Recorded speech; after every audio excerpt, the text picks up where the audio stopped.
1. Bible records, 124 miracles. 58a. Miracles are those acts that only God can perform, usually superseding natural laws. Baker's Dictionary of the Bible defines a miracle as an event in the external world brought about by the immediate agency or the simple volition of God. It goes on to add that a miracle occurs to show that the power behind it is not limited to the laws of matter or mind as it interrupts fixed natural laws. So the term supernatural applies quite accurately. B. Miracles are also known as signs and wonders.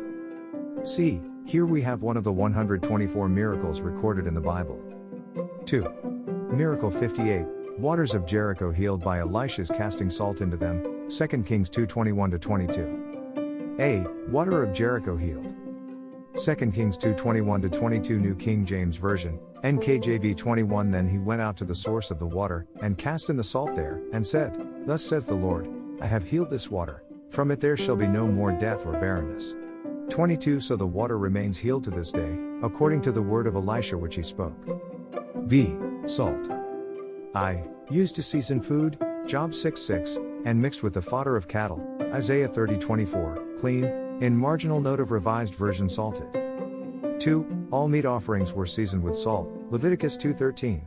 To eat salt with one is to partake of his hospitality, to derive subsistence from him, and hence he who did so was bound to look after his host's interests, Ezra 4:14. We have maintenance from the king's palace, Authorized Version marginal note, we are salted with the salt of the palace, Revised Version, we eat the salt of the palace.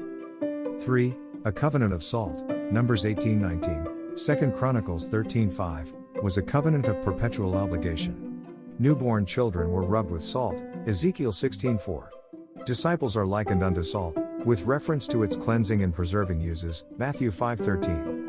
When Abimelech took the city of Shechem, he sowed the place with salt, that it might always remain a barren soil, Judges 9:45. Sir Lyon Playfair argues, on scientific grounds, that under the generic name of salt, in certain passages, we are to understand petroleum or its residue asphalt. Thus in Genesis 19:26 he would read pillar of asphalt, and in Matthew 5:13, instead of salt, petroleum, which loses its essence by exposure, as salt does not, and becomes asphalt, with which pavements were made. 4. The Jebel Yizdum, to the south of the Dead Sea, is a mountain of rock salt about 7 miles long and from 2 to 3 miles wide and some hundreds of feet high.